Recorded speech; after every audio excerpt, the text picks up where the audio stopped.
daw po mga kababayang may init na palitan ng salita between fact checkers at saka daw po nitong si Marcoleta habang isinasagawa daw po itong hearing ng Public Information Committee mga kababayan. So ngayon, kung titingnan nyo, si Marcoleta po kasi may inirereklamo po about po dun sa mga fake news na naglipa na po sa social media, lalo na nung inabutan daw siya ni Digongong ng Red Horse.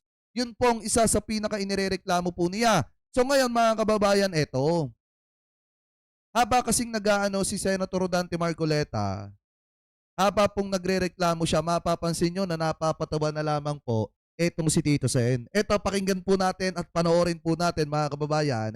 Ito pong nakita nating video galing po sa DAE News Philippines mga kababayan. Ikinikredit po natin sa kanila yan. At hindi po yan atin. Subscribe nyo po yung kanilang YouTube channel. Gagawan lamang po natin ng reaction video. I-play na po natin mga kababayan. Ito, pakinggan nyo Pipiliin namin ay fact check yung may para sa amin yung relevant sa bayan. Ito, maganda to. Trabaho Maganda kasi to. yan dapat talaga ng bawat gumagamit ng social media. Hindi ko na kailang, Mr. Chair, hindi ko na kailang i-fact check ito. Alam kong mali ito eh. So tama, sorry. Tinatanong ko po kayo eh. So ito pong dalawang natitira, kami na naman po ang gagawa ng paraan para lang ma-take down ito. Yung pong dalawa kasi na-take down na namin. Pero kami lang po ang gumawa. Hindi po ba kawawa naman kami? Hindi pwedeng iasa. Hindi pwedeng iasa sa fact checkers ang laban sa disinformasyon. Nakikipagdebate ka pa sa akin, ma'am? Pinapasalamatan na nga kita kahit partially. Hindi ako O kaya nga, pakinggan Ma'am mo muna Ellen. ako. Makinig ka muna. Eto, pakinggan nyo Pero may binabanggit kayo mga fact checkers ngayon eh. Opo. Katulad ko po, Mr. Chair, napakarami pong mga fake news na iniugnay po sa akin. Ito pong isa, kapungka nito ay Orly Gutesa, Break Silence. Yan. Pinilit lang ako ni na Defensor Pakinggan nyo si Tito Sen. Panoorin nyo si Tito Sen mga kababayan dito Panoorin nyo si Tito Sen. at Marcoleta. Yung isa, no? Ito. Pangalawa po, Defensor at Orly Gutesa, Break Silence. Pinilit lang ako ni na Defensor at Marcoleta. Ito po yung isa, no? Pangalawa po ay ito po, napakaraming fake news ang lumabas. Ito po nakalagay pa po. Alam niyo yung pakiramdam na gustong tumawa rin Tito Sen, pero baka magalit si Senator Rodante Marcoleta kasi mga kababayan, sino ba naman kasi titiyas ang gumawa yan? Bakit pa naman kasi kayo nagpapakalat ng ganyang balita na itong si Gutesa ay nanahimik at umamin na inutusan lang siya ni Marcoleta at saka ni Defensor? Kasi mga kababayan, sa totoo lang, marami po talaga ang naglipa na ganyang klase ng balita na sinasabi na eto daw po si Gutesa umamin na daw at sinasabi na inutusan lang daw siya ni Marcoleta at saka daw po ni Defensor. Gawa nga po nung peking diba, yung peking statement itong si Gutesa. Anyway, tuloy pa natin. Dear Rodante Marcoleta, sabi po niya, bakit pinag-iinitan mo ang tradisyon naming mga Katoliko? Ito po ay Noche Buena raw. Pero excited makatanggap ng Christmas bonus. Sa totoo lang, Mr. Chair, wala naman po akong binabanggit ng kahit ano tungkol sa Noche Buena. Ito po ay lumitaw, makaraan na pag-usapan na meron yatang nagsabi na opisyal ng ating gobyerno na ang 500 pesos ay kasyang-kasa sa Noche Buena. Wala po ang kinalamanan. Kaya pala siya nagagalit kasi doon sa quote-in-quote na kumalat mga kababayan, nag-viral kasi.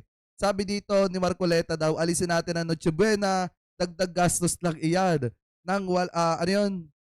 Dagdag gastos lang iyan na walang kwenta. Yun po yung pinapakalat mga kababayan. So nanggalaiti dyan si Marcoleta. Anyway, tuloy pa natin. Doon sa pagkakapahayag nun, at bigla pong lumitaw lahat ng mga fake news laban sa akin.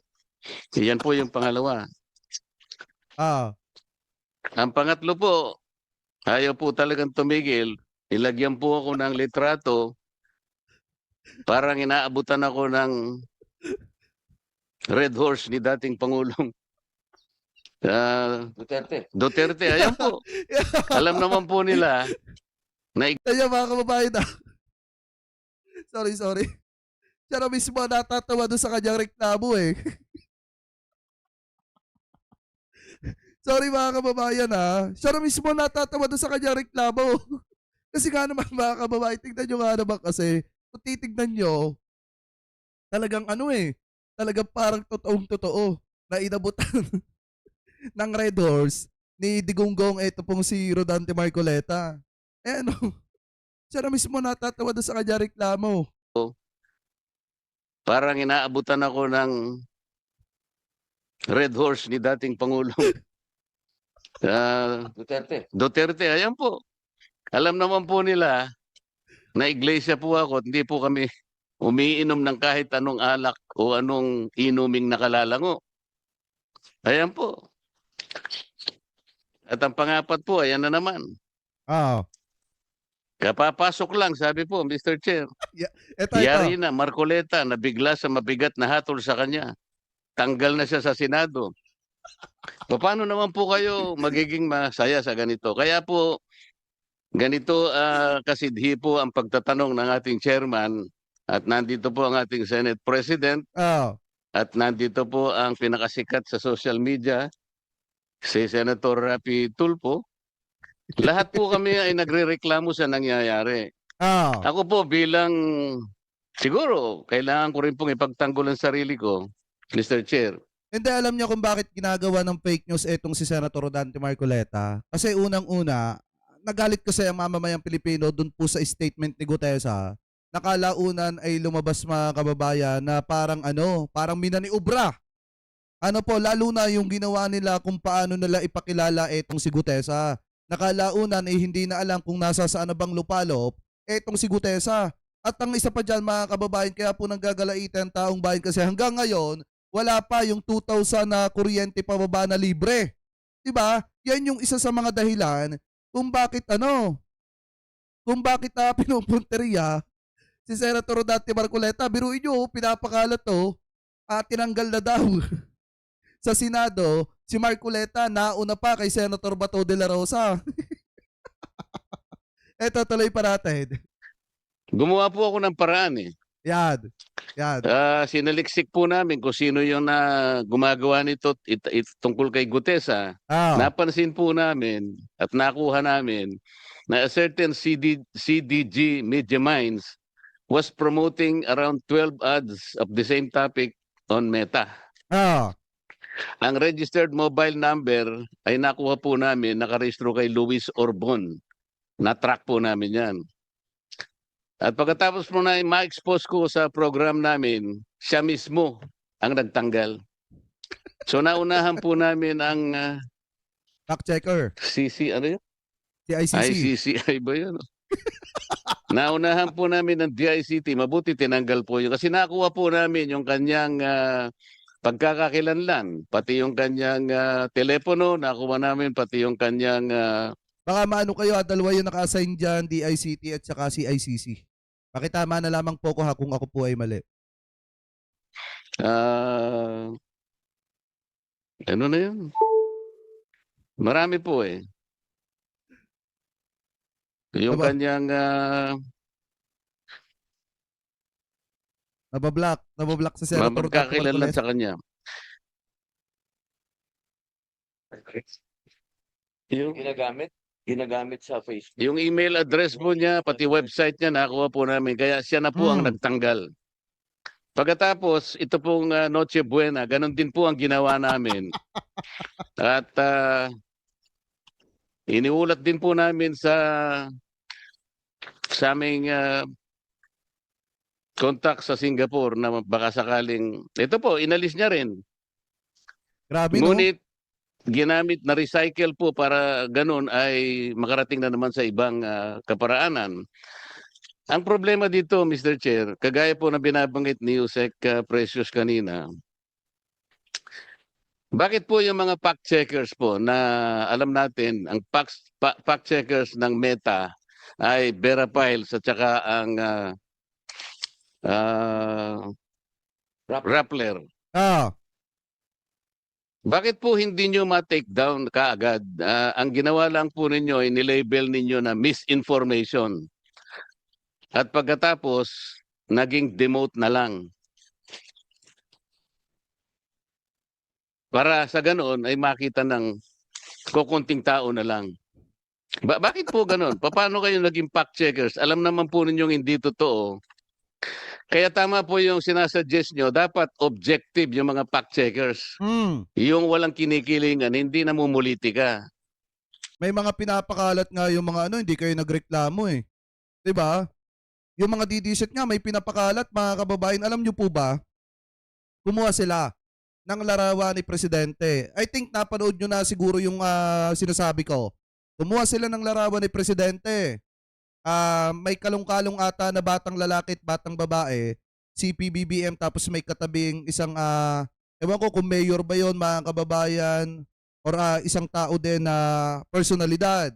So ngayon, ang ginawa nila yung video, pinapaibo nila yung kamay ng presidente doon para palabasin nila na hinipuan ng presidente yung batang babae.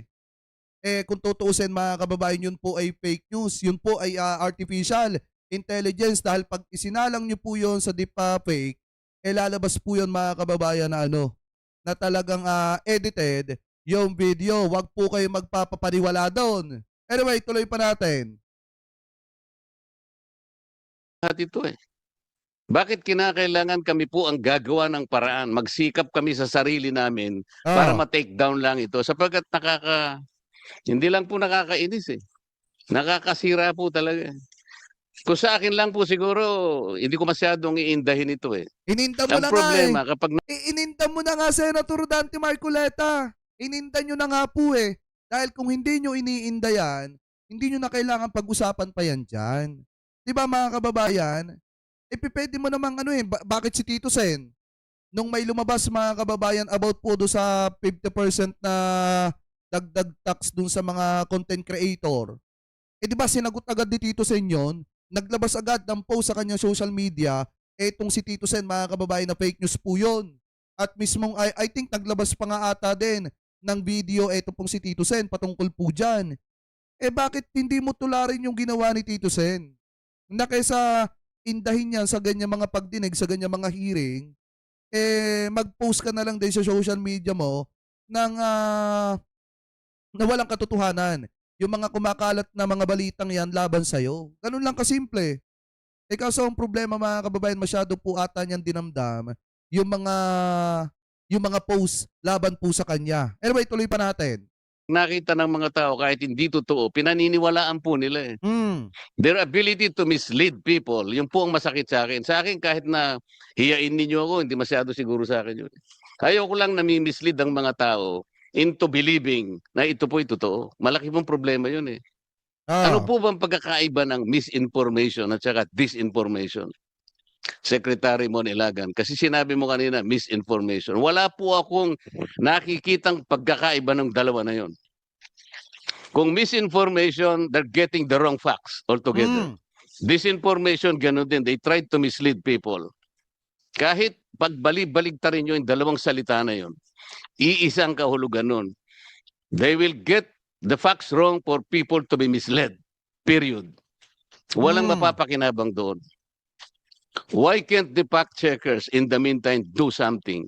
Sabi po kanina, ma'am, sabi mo, Attorney Bautista, meron jurisdiction tayo. How come that we have a jurisdiction but we cannot do anything about it? So this is an empty jurisdiction. Attorney Bautista. Opo. Sa RA 10175 po kasi, or the Cybercrime Prevention Act, meron po kasi tayong jurisdiction over, for example po, in this case, pag yung na-damage na tao ay nasa Pilipinas. Depende po kasi yan kung magkakaroon po ng kaso against the person, tapos yung pong subject nasa ibang bansa. Yun lang po, magkakaroon po ng proseso na magkakaroon ng filing of cases over the person na nasa ibang bansa. Yun nga lang po, magkakaroon ng iba namang pag-uusap if may implement po yung kung ano man yung kailangan nating mechanism na para mapa-implement yung mga Attorney, parang ibig kong sabihin ni Senator Marcoleta, ba't hindi ma-take down kaagad? Opo, parang yun po. Parang kumakalat na ba? Kung hindi pa nila ginawa ng paraan na sila na yung magpa-take down, hindi pa mati-take down. Parang ang tagal. Parang wala tayong jurisdiction talaga. Parang ganun. Wala tayong power. Parang ganun po. Yes, Mr. Chair. Bakit sa dalawang Hindi, kasi nga ganito yan, mga kababayan. Hindi naman kasi, halimbawa, ako, may mga nag-post ng against sa akin. Hindi naman kasi, mga kababayan, porket against sa akin yung post, ipapa-take down ko na. or hindi naman pipwede na porket paninira sa akin yung post at hindi ko gusto, ipapa-take down ko na. May proseso po yan. Gaya nga po ng sabi ko, may mga kanya-kanya mga kababayan na community guidelines, rules, ang iba't ibang social media platform. Parang katulad kay YouTube. Kapag ka may i-pinost ka about dun sa mga, lalo na pagka sa mga bata, talagang matindi yung tama na tawag dito na warning sa'yo, na strike sa'yo, at kung ano-ano pa na mga paglabag mo. So ngayon, may mga proseso pa yan mga kababayan at pwede ka pang mag-appeal. Lalo na kung ikaw yung in-report. So ganun din mga kababayan sa Facebook at saka sa TikTok, may mga appeal din dyan. May mga proseso din dyan. So etong sa issue naman ni Senator Dante Marcoleta, talagang pwedeng siya po ang kumilos para po ma-take down yung video. Pwede niya pong i-report yun, sumulat siya kay Meta, mag-email siya kay YouTube, kay Meta, or di kaya naman kay TikTok para maipa-take down yung video o picture na ipinapakalat laban po sa kanya. Ano po, hindi na po kinakailangan pa mga kababayan na porket hindi mo gusto, pupunta ka, tatakbo ka sa gobyerno, uutusan mo yung gobyerno, makikiusap ka na i-take down yung isang post na against sa'yo. Hindi po pwedeng ganun-ganun agad. Pwede kang mag-email mga kababayan sa mga social media platform kung saan mo nakita yung post laban sa'yo. Pwede kang mag-email tapos ipaliwanag mo kung bakit dapat deletein yung post na yon. Anyway, tuloy pa natin. Pagkakataon nagawa namin. Dahil lamang sa pagsisikap namin na hindi mamislead ang tao. Kami na ang gumawa. Ito po ang paraan, alam nyo naman eh. I-report ng user sa Meta Di ba? Tama. sa Singapore. Alam niya naman pala eh. Meta Philippines delegates it to our third-party fact-checker. From the third-party fact-checker feedback, Meta in Singapore will take down degrading yung mga findings na yun. Bakit hindi nyo Napapatingin na lang si Tito Sen eh. magawa yun? Bakit po kami nagawa namin? And we successfully took down at least 2 fake news. Tony? Tulad din po ng sinabi ng PNP kanina, nagagawan po kasi ng request sa mga social media platforms. Tama. Pero hanggang doon lang tama. po kasi yung kaya namin gawin, hanggang mag-request. Tapos hindi po Attorney, na- nagawa nga namin 2 beses. Eh. The question is, how come we did it before you can do it? At saka mga kababayan, ang point din kasi dito,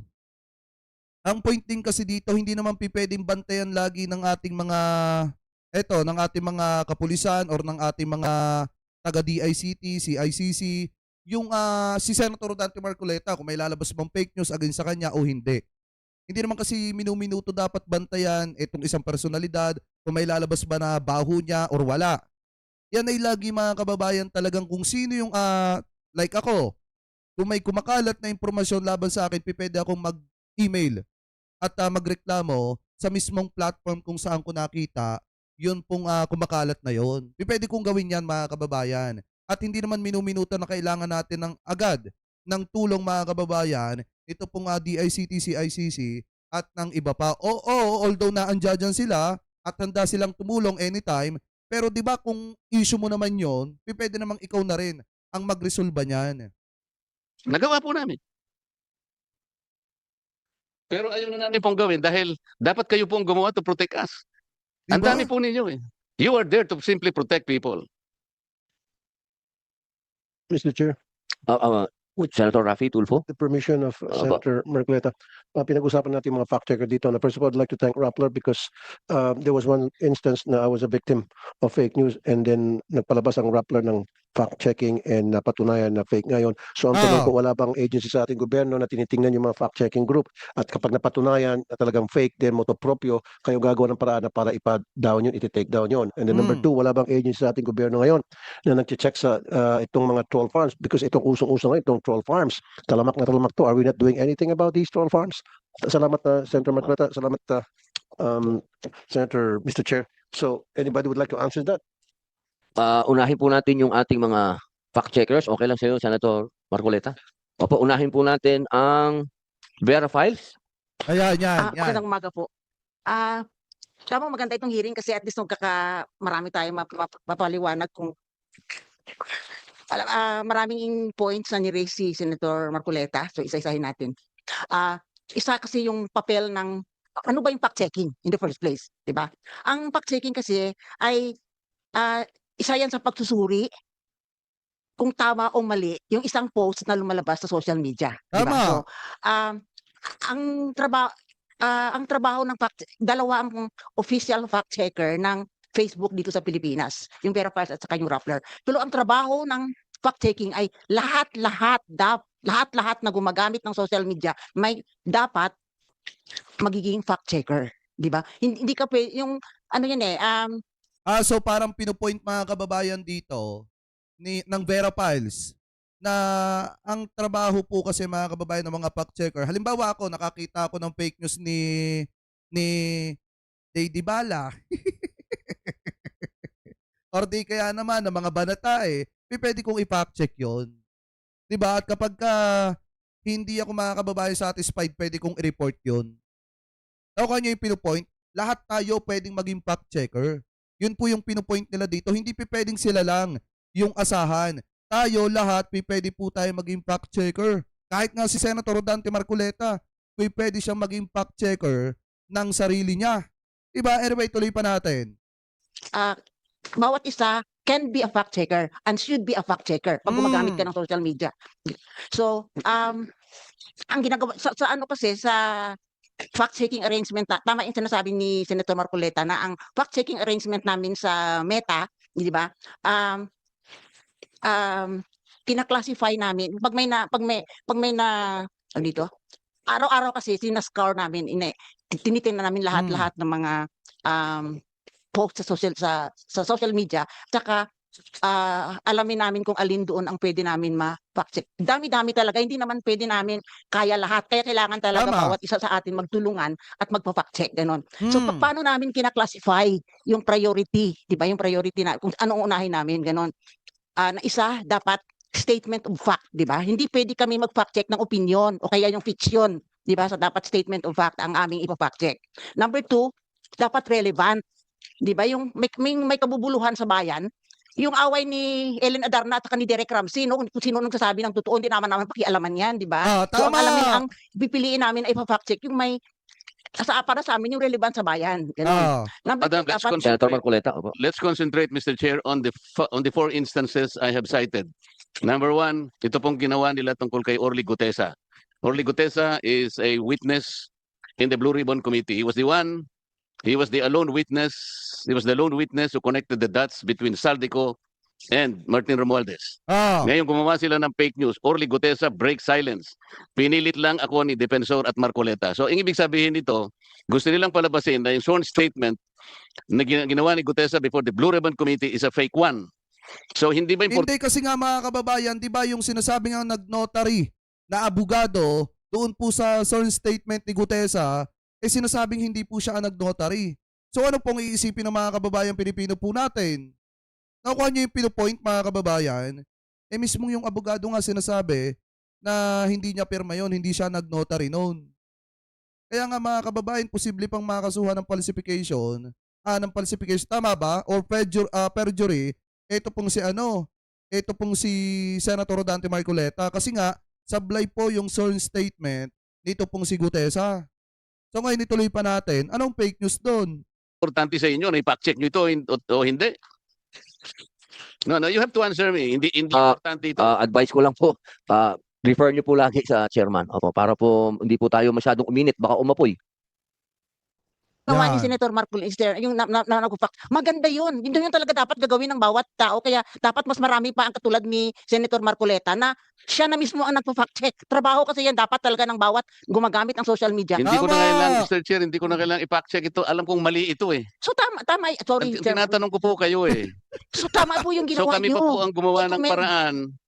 Imbes na kami mag-rely sa inyo at para lang mapabilis sa Meta na i-take down ito.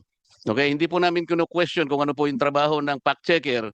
Pero sinasabi ko po itong 4 na instances na ikinukwento ko sa umagang ito, pare-parehong peke. Itong pangalawa naman, sinabi ko raw na Noche Buena, walang kwenta. Wala po ako sinasabing ganun. Ni Noche, wala po ako sinabi. Ni Buena, wala ako sinabi. Bakit po sila nagkalat ng ganito? Hindi po importante sa inyo. Hindi kasi, ito kasi mga kababayan paliwanag dyan, hindi natin mapiplease lahat ng tao. Tandaan nyo po yan. Hindi natin mapiplease lahat ng tao na sumang-ayon o gumawa ng tawag dito. Hindi natin sila mapapagbawalan na gumawa or wag gawin yung mga ganyang gawain na yan. May mga tao talaga nagagawa at gagawa ng fake news laban sa'yo. Ngayon, hindi mo naman mapiplease lahat ng tao na sang-ayunan ka lang o wag silang gumawa ng masama laban sa'yo. Ngayon kasi mga kababayan, ang point kasi dito, since nakita na naman niya itong mga fake news na ito at siya yung apektado, o di tama lang na siya yung gumalaw para mawala yan. Inyo to. Bakit po sila nagkalat ng ganito? Hindi po importante sa inyo to. Pangatlo po, ayan po, binaabutan po ako di umano ni dating Pangulong Duterte ng Red Horse. Alam naman po ninyong peke ito eh. Hindi rin po inyo pinakcheck ito. Kami na naman po ang gagawa ng paraan ito. Pangapat po, ito nga. Nabigla raw po ako, natanggal na pala ako sa Senado, hindi ko pa alam. Madam Fact Checker, Yun o, tawa na tawa si Tito Sed. Tignan nyo mga kababayan ha. Tawa na tawa si Tito Sed. lahat po ng ito hindi totoo eh. So ito pong dalawang natitira, kami na naman po ang gagawa ng paraan para lang ma-take down ito. Yung pong dalawa kasi na-take down na namin. Pero kami lang po ang gumawa. Hindi po ba kawawa naman kami? Sige po, Miss Ellen. Opo. Yung ginawa nyo. So, Hindi ko po sinasabi sa inyo, Mr. Chair, kung tama ang ginawa ko o hindi. Kinukwento ko po sapagkat kailangan po namin gawin para hindi ma-mislead ang tao. Kaya lang nagpapatulong po kami sa inyo na sana kahit wala kaming gawin, merong mga opisina gagawa ng mga ganito para sa ating lahat. Para sa kapakanan ng buong mamamayang Pilipinas. Ito po yung problema eh. Miss Gemma Mendoza. Opo. Hello. Mr. Chair, thank you for acknowledging us. First of all, salamat po sa mabuting senator tungkol na pinakita niya yung mga examples na yan ng potential na ng fake news tungkol sa kanya, ng disinformation tungkol sa kanya. Siguro po i-explain lang po natin yung proseso. Tulad po ng sinabi ng colleague ko from Vera Files, napakadami po talaga nung volume nung Tama. nung mga nakikita, yung mga kinakalat sa social media. Hindi sapat ang dalawang fact checker, hindi sapat ang Rappler, hindi sapat ang Vera Files. Kailangan nila ng mas maraming tulong mula sa mga kababayang Pilipino po natin. Halimbawa, kung etong si Ma'am, nasan ba yun?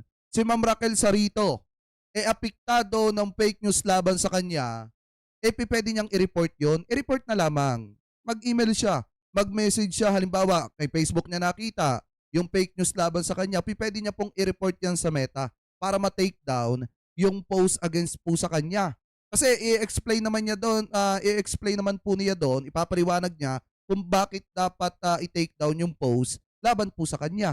At yan naman po mga kababayan, kapag ka napatunayan ng Meta na talagang mali yung post laban po dito kay Ma'am Sarita, kay Ma'am Raquel Sarito, yan naman po ay automatic na actionan po ng Meta, hindi lang ng Meta kung hindi nung iba pa na mga social media platform. Ano po ngayon, ituloy pa natin. Hindi po namin yung lahat nakikita. Wala And ba? ang isang paraan para tinitingnan namin paano mas marami kaming makita ay humihingi kami ng contributions mula sa publiko. So, pag may in-email po sa amin either through desk@rappler.com or through factcheck@rappler.com, yun po ay tinitingnan ng aming mga fact checker. Ngayon, may sinabi po kanina ang butihing senador na bakit labeling lang ang nagagawa namin. Ito po ay dahil hindi po talaga namin, wala po kaming powers to take down. Ang nag-take Tama. down po ay ang Meta, yung may-ari ng platform. Hindi Kasi mga kababayan, ang ginagawa kasi ng mga fact checker, lalagyan lang nila ng disinformation and then isisend nila yan kay Meta. I-report din nila yan. Pag na-report po nila yan mga kababayan, pagdidesisyonan pa rin po yan ni Meta. Ano po kung iti-take down nila or hindi yung isang post. po yung fact checkers. The only thing that we can do is to rate the content, yung link po doon sa sa social media platform na pag-aari lang ng Meta. Wala po kaming kinalaman sa mga ibang platforms din. Tama. O ayan. At least maliwanag mga kababayan. Kasi kung titingnan nyo masyado kasing balat sibuyas, eto pong si Senator Rodante Marcoleta. Diba masyado niyang dinidibdib yung mga post laban sa kanya. Diba lagi nga natin sinasabi, kung ayaw mong mabatikos, kung ayaw mong punteryahin ka ng mamamayang Pilipino, dapat di ka na lang tumakbo sa national. Dapat di ka na lang tumakbo as a senator o as a congressman. Kasi mga kababayan, sa totoo lang, sabi ko nga po sa inyo, yung pinupoint kasi ng mga fact checker dito, hindi po nila kakayanin kung sila-sila lang. Yung magtatrabaho para i-fact check yung pinapakalat na fake news ng mga DD shit mga kababayan. Sa dami ba naman nila? Tapos may troll farm pa. Di ba napakahirap niyan? lalo na't ito naman ata ay hindi po sinasahuran at volunteer naman ata yung ginagawa po nila na pag-fact check dun po sa mga nagpapakalat ng fake news. Pero alam niyo yung maliwanag dito, pikon na pikon si Senator Dante Marcoleta, no? Natatawa na lang mga kababayan, ito pong sina Tito Sen sa ginagawa ni Senator Dante Marcoleta. Anyway, tuloy pa natin. Rappler and Vera Files doon sa whether or not they're doing fact checking kasi hindi naman nila responsibility yun eh. Ang Tama. responsibility talaga dapat, sabi kanina, motor proprio, dapat isang ahensya ng ating pamahalaan na magtingin doon sa mga lumalabas sa social media na whether ito ay totoo o hindi, at kapag hindi, then agad-agad kumilos, nandiyan naman yung PNP para maka-take down. And I would suggest, lastly, Mr. Chair, siguro total meron tayong national ID system na lahat ng mga magkaroon ng accounts sa social media, whether Facebook, TikTok, YouTube, whatever that is, kailangan mag-present ng ID para isang account lang ang pwedeng i-open. Kasi nangyayari kasi, Mr. Chair, ngayon, nakakapag-open sila ng 1-2 sawang account using dummy accounts. And these are the Kasi ganito yan mga kababayan ha. Alam nyo ba kung bakit tabi si YouTube? Eto, alam nyo ba kung bakit tabi si YouTube? Singit ko lang. Dito kasi kay YouTube, kapag ka ikaw ay nag-start mag-YouTube, may pipresent ka talagang ID. Lalo na kapag ka ikaw ay, syempre, mag-a-apply ka ng Google AdSense mo. Magpipresent ka ng ID. Ngayon mga kababayan, ganun din naman kay Meta. Bago ka magkaroon ng verified badge, kailangan tumutugma yung pangalan mo sa ID mo. Ngayon, may ID na mga kababayan at alam ko na alam naman yan ni Senator Raffy Tulfo. Meron nga lang talagang iba na nakakagawa ng dami account, lalo na mga kababayan kung ano talaga, kung hindi naman nila i-verified yung account po nila. Unlike po dito kay YouTube, kapag ka ikaw, bago ka ma-monetize, kailangan magpresenta ka muna ng ID, lalo na kung mag-a-apply ka for Google AdSense. Anyway, ituloy pa natin. people na nag-umpisa ng mga fake news, malakas ang loob nila dahil fake yung mga accounts nila. So why don't we come up with a law? Isasama siguro natin, Mr. Chair, sa batas na pinapasa mo, each and every person na gustong magkaroon ng account sa social media must register. They have to have the ID. Meron tayong national ID system, so hindi pwede sabihin anti-fraud to. At kapag once na-register ka sa Facebook, sa pangalan mong yun, hindi ka na pwedeng dumoble pa kasi naka-flag ka na doon. Thank you, Mr. Chair. Oh, tama po, maganda po yan. Nandito po yan sa ating troll farm, anti-troll farm. Napaganda po ng mungkahi po ninyo, Senator Raffy. Meron pong hindi nasagot kanina. Opo, maganda po yung tanong ni Senator Marcoleta. Wala po ba kayo talagang kinikilingan sa politika sa atin pong fact checkers? Ayan na. Una po kayo, opo. Ma'am Ellen. I mean, as a journalist, no, kahit na, kasi marami kasing klaseng journalist, no, dapat kasi non-partisan, di ba? Wala kaming wala kaming kinikilingan politika. Tama. Ang pwede mo sigurong masabing bias kami sa katotohanan at sa facts yun ng ano. So, kung saan kami dalhin ng ng impormasyon, doon ang punta namin. Gusto ko lang kasi tapusin yung criteria na ginagamit namin kasi sa dami-dami talaga ng kasinungalingan na lumalabas sa social media. Hindi namin talaga pwede lahat hindi pwedeng iasa sa fact checkers ang laban sa disinformasyon, di ba? So dapat talaga bawat isa sa atin yung lahat-lahat natin gumawa ng ating para. So di ba nasabi ko na kanina na dapat yun statement of fact, yung hindi yun fiction, hindi yun opinion, yung ang dapat namin i-fact check. Ang pangalawa is yun nga yung relevance, di ba? Dapat may Ang pangatlo is that timing, di ba?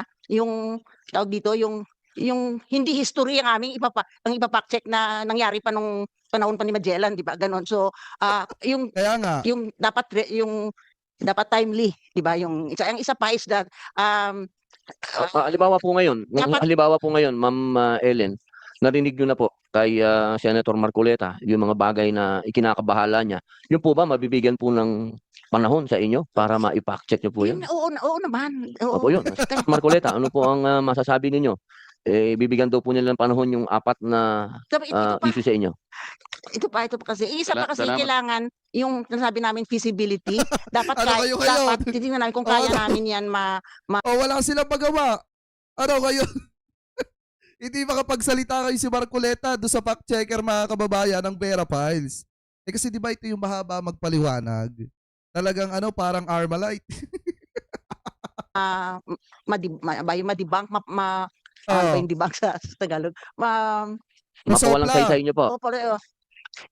Ano po yan? At least, no? Opo. At least within 24 hours. Kasi ang purpose kasi ng fact-checking is to stop the spread of falsehood para mahinto yung pagkalat. Kasi kung marami namang pwede naman kasi mag-investigative journalism ka na pwede kang abutin ng 1 buwan, di ba ganon? Basta fact-checking kasi, Ano ngayon? kailangan ang purpose mo kasi doon para mahinto yung pagkalat. Kasi sa Yun nga po ang gusto po Kasi ni Senator yung Marcoleta. virality kasi, Opo. importante kasi yung in just in a few seconds, nagbabiral. Nasa kung hindi makasigit kayo yung mga senador, wala inumpisahan ni Marcoleta, mga kababayan. O ngayon, hindi sila makasigit. Yan eh. So, importante, mas stop mo. Pero kung hindi namin yan kung feeling namin kailangan pa mas marami pa kaming kailangan para ma-debunk yun, ganun, ipapasa namin yun sa team na pwede siguro mag-investigative journalism, ganun. So, yun ang mga Opo. criteria. Katulad po ngayon, ma'am, nasabi na po sa inyo ng harapan na sinasabi niya fake news yun. Pwede po ba niyong i-debunk Tingnan yan? namin kung mag-fall doon sa criteria. Tapos ito pa, hindi kami nag-take down, di ba? Nasabi ka ni Gemma, kami ay nagka-classify false, fake, misleading, mga ganon. So, submit namin yan sa Facebook. Facebook ang nag-take action. Hindi kami Medyo nag-delete, pagkaganyan po hindi kami katagal kasi, nag-take down. medyo matagal yan, ma'am. Mr. Tagal. Chair, Ano naman? Sige po, Senator Marcoleta. Minsan, dun sa 4 na fake news na aking inilahad ngayong umaga, yung 2 po ay hindi ko na pwedeng pasalamatan ng Vera Files kasi kami po na-take down na namin nang hindi sila nakatulong. Pero kailangan pong malaman po ninyong lahat na bago po namin nagawa yon, ini-email po namin kasi yung Vera Files at saka yung Rappler. Pero yung Rappler, binibigay rin sa Vera Files. Pero napakabagal po talaga yung action. Kaya doon sa unang 2 sinabi kong fake news, kami na po talaga nakipag-coordinate at successfully Napapatingin na lang si Tito sa orasan niya, mga kababayan. nagawa namin. Ito pong pangatlo, partially, ay pasasalamatan natin ng Vera Files kasi po kahit papano, ang ginawa po nila, dinemote po nila. Pero hindi entirely po nakatulong yun. Kasi pag dinemote po yun, ang ibig sabihin nun, meron pa rin pong makakakita, ngunit kukunti na lang. So hindi talaga buong-buo na aalisin nila. Yung po yung tinatanong ko sa inyo, madam, ba't kinakailangang i-demote ninyo? Alam ninyong completely fake po ito eh. Talaga pong hindi kayo ang nagte-take down, alam namin yon. Ngunit kapag kayo nakipag-coordinate sa Meta sa Singapore, sila pong magte-take down. Kagaya po ng ginawa namin sa unang instances. Yun po yung aming gustong sabihin sa inyo. Bakit kami nagawa namin? Samantalang kayo ang may direkta pong may communication. Guys, nasakit na yung ulo ni Tito Sen. Nasakit na yung ulo ni Tito Sen. Si Robin Padilla siguro napapaisip na ano kaya itong pinasok kong komite. Nakuha niya yung pinupoint. Siguro napapaisip na si Senator Dante Marcoleta, si Senator Robin Padilla, ano kaya yung napasok kong komite? Grabe itong napasok kong komite. Si Tito Sen, siguro naiisip ni Tito Sen, kailan ba matatapos ang problema ni Senator Dante Marcoleta? Kasi yung pinag-uusapan dito, problema na lang niya yung mga kababayan. Na dapat siya ang nagsusolusyon yan. Diba? Pero ang nangyari, idinaan pa sa hearing. Anyway, tuloy pa natin. Bakit kailangan po natin pagtalunan pa ito? Kasi siguro si Gemma. Miss Gemma Mendoza? I-clarify lang po natin. We don't communicate with, it would be impossible for us to communicate with Meta for every piece of thing that we rate. So we don't do that. Ang ginagawa lang po namin, ang interaction namin is through the platform they have, which is the platform that is made available to fact checkers. Yung action po nung yung action ng pag-demote, that is done by Meta when a rating is when a rating has been submitted. And that is that is their algorithm already that works on it. Now, yung question po about so like halimbawa po yung kanina nabanggit na yung isang content was manipulated. Definitely po if that was submitted to us, then we would have looked at it. So isa po yun sa mga tinitingnan namin talaga.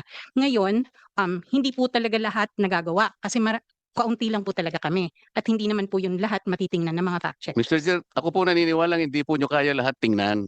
Pero yung mga bagay na nire-repair po namin sa inyo through email, dapat tingnan naman po ninyo. Hindi namin gagawin yun ng ganun-ganun lang. Kaya namin kinakasangkapan kayo at gusto namin tulungan nyo kami dahil mali nga po itong ginagawa nila. So, we are not asking you to look at every fake news in the entire universe. Ang sinasabi namin, pag kami nakipag-communicate sa inyo through email, pansinin nyo naman kami. Pero itong naunang ang ginawa namin, ang tagal-tagal, kaya nga po kami na po ang gumawa ng paraan. Ayoko na pong ulit-ulitin ito. Itong pangatlo, kaya sabi ko po sa inyo ma'am, partially, nagpapasalamat kami dahil dinemote ninyo kahit papano. Pero ang gusto namin talaga, mawala na. Tama po. Yun po yung gusto namin. Wala nang pong debate ron. I-explain ko. Nakikipag-debate ka pa sa akin, ma'am. Pinapasalamatan na nga kita kahit partially. Hindi ako O kaya nga, pakinggan Ma'am mo Ellen. muna ako. Makinig ka muna. SP, opo. Pero i-explain ko Ah. sa'yo. Hindi pa nga ako bakit tapos eh. Sandali lang po. Senator, sandali lang po. May sinasabi po si SP. Sige, baka konektado naman kasi sa sinasabi ni Senator Marcoleta to. So if you don't mind, Mr. Chairman, at Senator Dante does not mind, yun yung negative side na pinag-uusapan natin sa mga Ah. fact-checking ninyo. Dapat pina-fact-check nyo rin naman yung positive. Hindi po ba? Like for example, may isang senador, nagyayabang 300 daw ang pinasa niyang batas. Hindi naman totoo. Hindi nyo sina-fact check yun. Yung mga ganun. I'm just giving an example. Di ba dapat i-fact check nyo rin yung hindi totoo? Yung bola. Di ba? Sino kaya yung pinatatamaan ni Tito Sen? 'Di ba? Yung isang senador nagyayabang 300 daw yung ipinasang batas, mga kababayan. Hindi pwedeng yung puro negative lang ang chinecheck. Check nyo rin yung bola. For example, itong si ganito raw, naku, nanalo siya ng award, ganito, gold medal sa ganito. Hindi naman. Mm. Di ba? Dapat meron ding fact-checking yun. Anyway, nabanggit ko yun. Yun yung negative side. Yun yung positive naman. Na mali. Na fake news pero nasa positive. May binibuild up na tao o binibuild up na sarili niya. Di ba? Anong pinakasagot na nakikita ko po dito? At ito'y talagang dapat once and for all, diinan na. Para tingin ko, madaling masolve ng fake news nila. One account, one person. Yun ang Tama. solusyon eh. One Totoo. account, one person dapat. So, sino ang dapat dito? Facebook, Meta, Instagram, TikTok, lahat. Dapat. Pag hindi nakaregister, isang tao lang dapat nakaregister. Account mo lang yun. Ikaw yun. Tingnan mo, pagka yung mga nagmalabas ng mga fake news na yan, kung isang account lang sila at tunay silang tao, at hindi meron silang another account na ganito, itong mga account nilang paninira. Pag hindi ganoon, hindi magiging ganun katapang manira ng kapwa eh. Pagka Tama. one account, one person, kilala siya, nag-register siya. So saan magkakatalo to? Hindi sa atin eh. Magkakatalo to. Kailangan sama-sama tayo, i-appeal natin ito doon sa kanila, sa mga service providers. Na wag nilang i-register. Ang daling mag-register. Gusto nyo ako, magre-register kaagad ako dito eh. Juan de la Potpot ang pangalan ko, tatangkapin eh. Di ba? Tama. Totoo. Yun ang pinaka-problema eh. So, tingin ko doon tayo magsama-sama lahat ng mga involved sa internet. Di na natin yun. One account, one person. Dapat ganun. Thank you. Tama po, SP. Pati yung mga account na comment ng comment tapos naka-lock profile. Hindi rin tama yun. Salita ka ng salita tapos hindi ka naman pwede sagutin. Yun mga bagay po na yan ang mga dapat natin pong ihakbang dito. Senator Marcoleta. Opo. Mr. Chair, tama po ba ito na 16 million po ang naka-earmark sa PCO under its 2026 budget to combat fake news? Yan. Yusek Ilagan. Opo. Alam nyo, 60 million daw po. Alam nyo, kaibigan ko kasi si Mon. Sige po. Mas pinasarap na Hindi ata kaya ni Senator Robin Padillang banggain si Mon.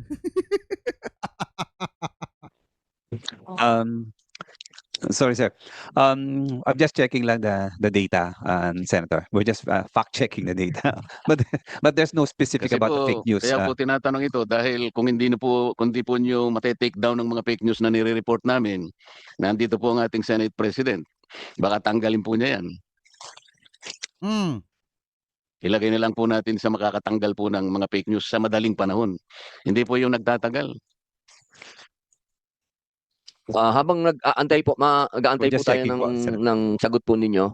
Baka po merong gustong idagdag yung mga fact checkers po natin sa punto po kanina tungkol sa political alliance. So, So ito, wala na to mga kababayan. Ibang usapin na yan.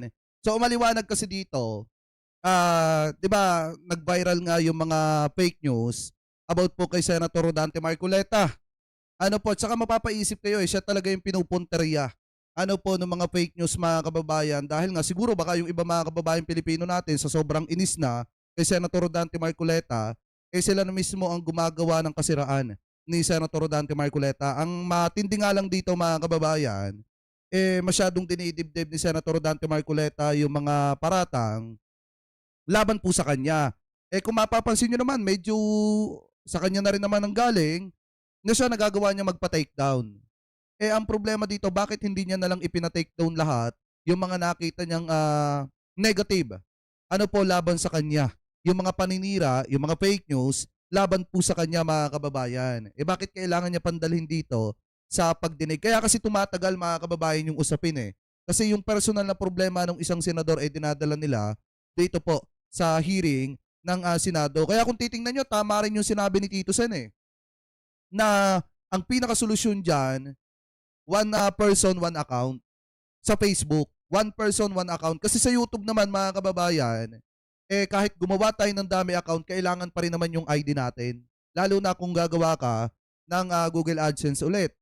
So, ibig sabihin, hindi to katulad nung kay Facebook na pwede kang gumawa ng iba't ibang account kung kailan mo, hanggat kaya mo. 'Di ba? Kahit pag gumawa ka ng isang 10 account dyan, kung may 10 kang cellphone number, magagawa mo ng paulit-ulit. So, mas maganda yung suggestion mga kababayan, mungkahi ni Tito Sen na one person, one account. Yun yung pinakasolusyon po dyan. So kayo, mga kababayan, kung kayo po ang tatanungin, ano po ang masasabi ninyo, hingil po sa naging problema ni Senator Rodante Marcoleta, mga kababayan, sa mga fact-checker, na kung saan, hindi daw po pinagtuunan ng pansin yung isang, or yung mga ulat na mga fake news na kumakalat tungkol po sa kanya. Katulad na lamang daw po ng pag-abot ni Digonggong ng Red Horse dito daw po kay Senator Rodante Marcoleta. So, comment below na lamang po kung ano po ang masasabi nyo hingil po dyan.